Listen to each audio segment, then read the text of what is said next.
My channel. ഇന്ന് നമ്മൾ റവ വെച്ചിട്ടുള്ള ഒരു ബ്രേക്ക്ഫാസ്റ്റ് റെഡിയാക്കുന്ന റവ ബനാന ബോൾ അതെങ്ങനെയാണെന്ന് നോക്കാം.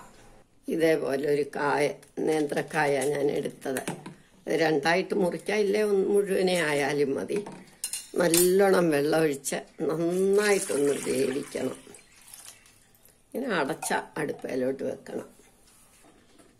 ഇത് നന്നായിട്ടൊന്ന് വേവിച്ചെടുക്കാം.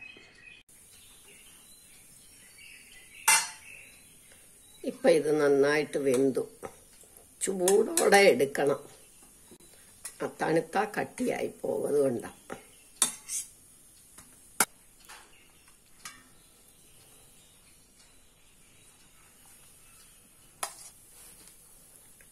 ഇനി ഇത് നന്നായിട്ടങ്ങ് ഉടയ്ക്കണം.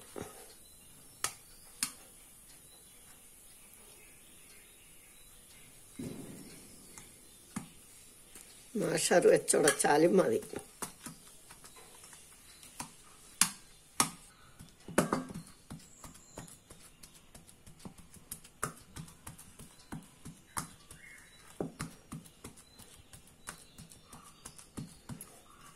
ചൂടോടെ അല്ലെങ്കിൽ ഇതുപോലെ ഉടയത്തില്ല.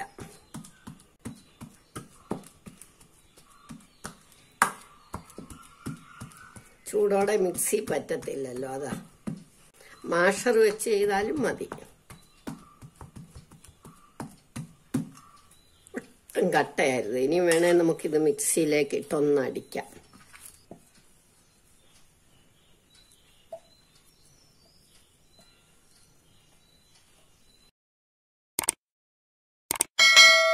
വളരെ കുറച്ച് വെള്ളം മതി.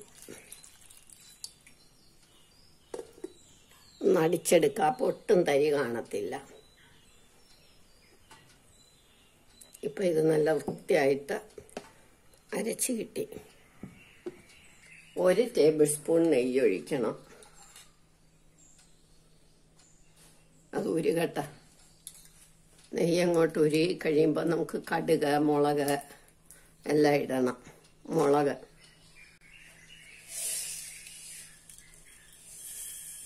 കടുക്,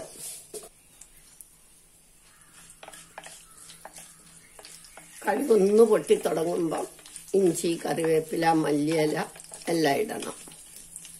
ഇനി നമുക്ക് ഇഞ്ചി, പച്ചമുളക്, കറിവേപ്പില, മല്ലിയില,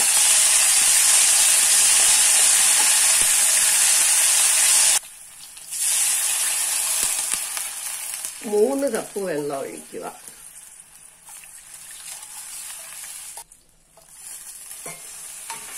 പാകത്തിന് ഉപ്പിടണം.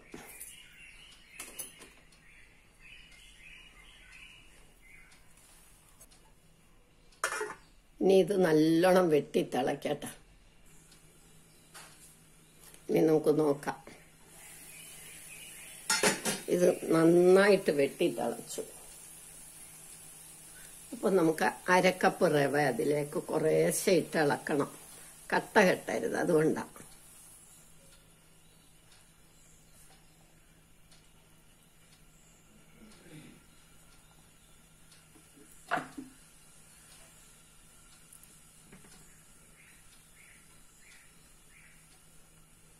അതൊന്ന് തിളച്ചു തുടങ്ങുമ്പോൾ നമ്മൾ ആ കായ അരച്ചു വെച്ചതും കൂടെ നമ്മൾ ഇതിനകത്തേക്ക് ഇട്ട് നന്നായിട്ട് ഇളക്കണം.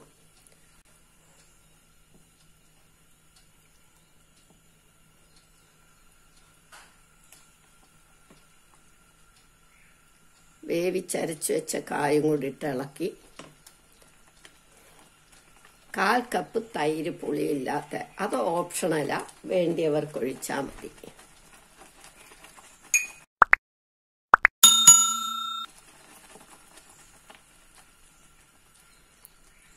ലേശം കുരുമുളക് പൊടി, ഒരു 1/4 ടീസ്പൂൺ കുരുമുളക് പൊടിയും കൂടെ.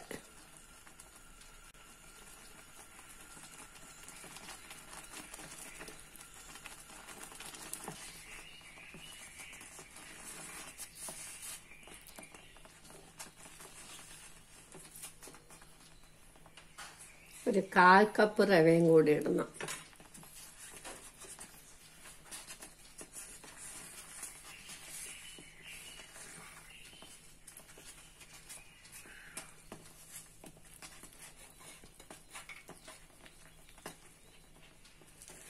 ഇനി ഇതൊന്ന് അടച്ചു വെക്കാം. 10 മിനിറ്റ് കഴിഞ്ഞിട്ട് നമുക്ക് എടുക്കാം. സ്റ്റൗ ഓഫാക്കാം.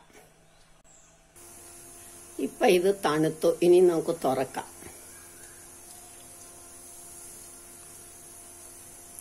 ഇതാ ഇതിന്റെ പാകം.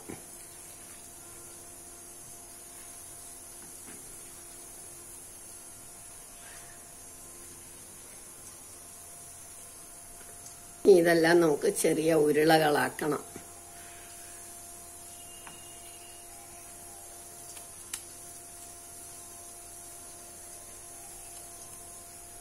ഓരോ ബോളുകളാക്കണം. നമ്മൾ സാമ്പാർ കൂട്ടിയാ കഴിക്കുന്നത്. നമ്മളുടെ റവ ബനാന ബോൾ റെഡിയായി. എല്ലാവരും ഇത് ട്രൈ ചെയ്ത് നോക്കണം. ഇഷ്ടമായെങ്കിൽ ലൈക്ക് ചെയ്യണം, സബ്സ്ക്രൈബ് ചെയ്യണം. ഇങ്ങനെ നമ്മൾ സാമ്പാറും ഇതും കൂട്ടിയാ കഴിക്കുന്നത്.